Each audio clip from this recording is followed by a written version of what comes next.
buenas tardes alumnos. Hoy vamos a hablar del concepto de romanización y los medios empleados para llevarla a cabo en la península ibérica, en la conocida como Hispania. En primer lugar, definimos lo que significa romanización, que es el proceso de imposición y adaptación de los pueblos hispanos a las estructuras económicas, sociales, políticas y culturales del Imperio Romano. Este proceso tuvo dos fases en la península ibérica, una de militar o conquista y la segunda de la integración de estos pueblos hispanos conquistados dentro del propio Imperio Romano. La romanización, sin embargo, en la península tuvo mayor importancia en la zona mediterránea, zona costera, y fue perdiendo fuerza hacia el interior de la meseta y sobre todo la zona del norte cantábrico. En primer lugar, vamos a hablar de esa primera fase que tuvo lugar sobre los pueblos celtíberos, que como podemos ver en la imagen, pueblos íberos en la zona de la costa mediterránea, e incluso en la zona de influencia de los cartagineses, Cartagonova, que tenía una área amplia de influencia, y sobre los celtíberos y los celtas, estos pueblos que fueron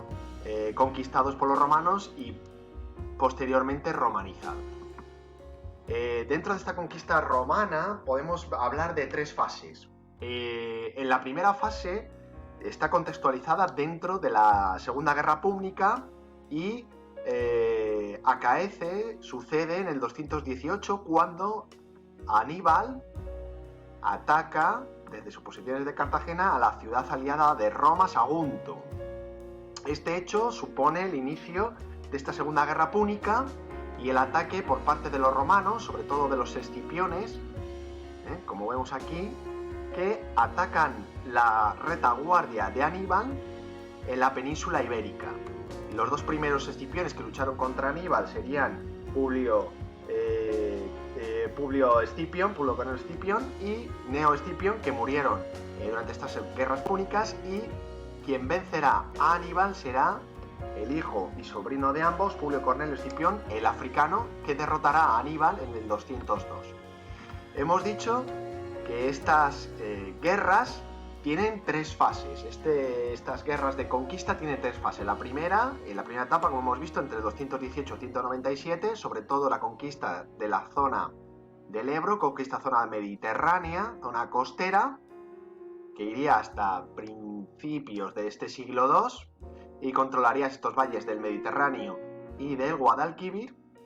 Una segunda etapa que tendría como contextualización las guerras celtíberas, la primera de ellas con la penetración de Roma hacia el interior de la península y contra los lusitanos, que terminarán sobre el 139-136 antes de Cristo, y que tendrán como principal caudillo militar de los lusitanos a Viriato, muerto traicionado por los suyos, y que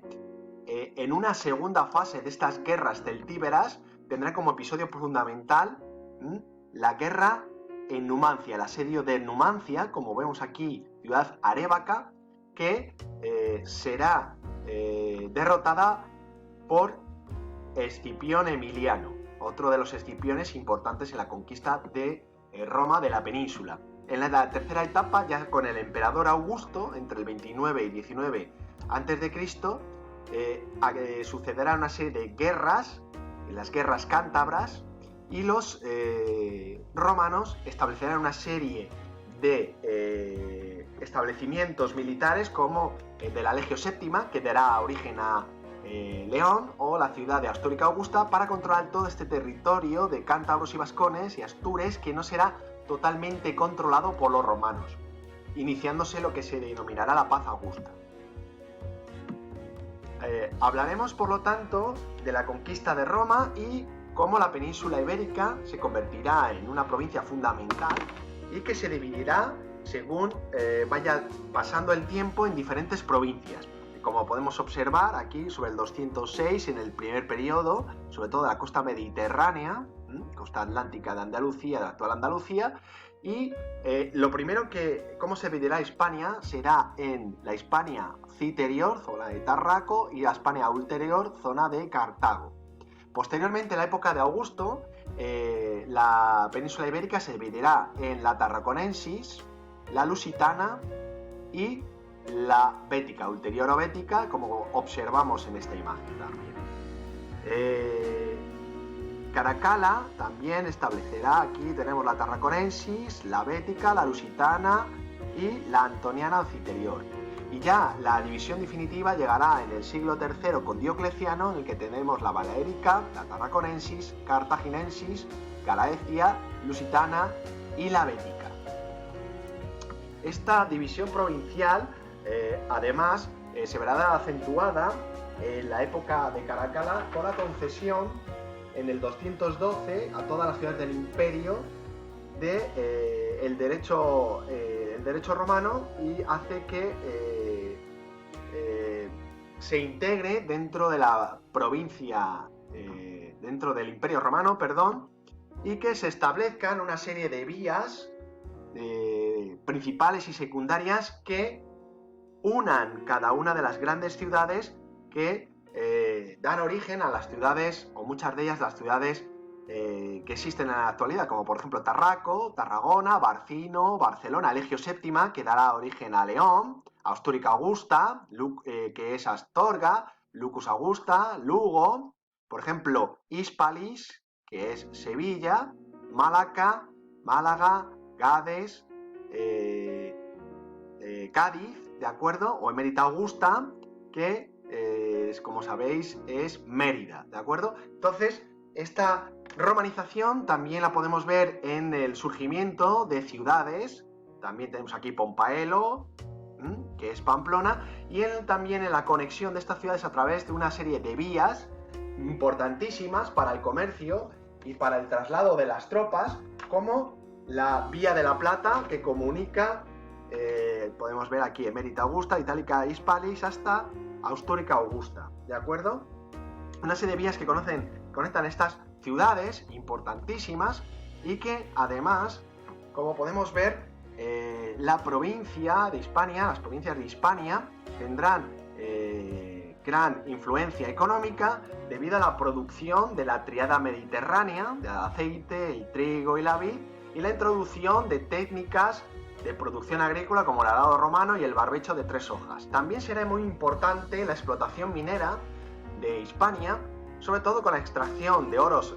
las médulas, en la provincia de León, como podemos ver en la imagen, corresponde y es patrimonio de la humanidad, o el cobre en Río Tinto o el mercurio en Almadén.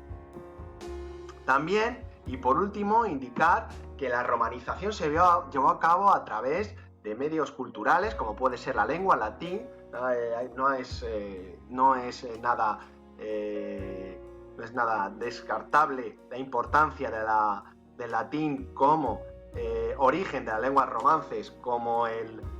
gallego, o como el catalán, o como el portugués, o como el francés, y sobre todo el castellano. También el derecho romano, un derecho en el cual se fijan muchas de las leyes y que actualmente todavía se sigue estudiando en las facultades de derecho, como también la introducción de la religión en un primer momento politeísta y con posterioridad la extensión del cristianismo dentro de la península, y también la importancia de obras de ingeniería, del cual hay importantes vestigios dentro de la península ibérica, como son los teatros, los anfiteatros. Podemos hablar del teatro romano de Mérida, o el acueducto de Segovia, o puentes a lo largo de la geografía española. A su vez, y por último, indicar que esta romanización tuvo como importancia la presencia de figuras de emperadores nacidos en la península, como Trajano Diano en Itálica, una ciudad cerca de Hispalis, fundada por antiguos legionarios romanos, o Teodosio, que nació en Cauca, la actual Coca, y que será el que convertirá el cristianismo en la religión oficial del imperio, o Séneca, importante filósofo del siglo I después de Cristo. Bueno, estos, como hemos visto, son los principales medios de romanización, tanto económicos, militares, culturales y sociales y administrativos, y a tu vez recordad qué significa romanización. Espero que este vídeo os sirva para repasar y que lo podáis ver tantas veces como queráis.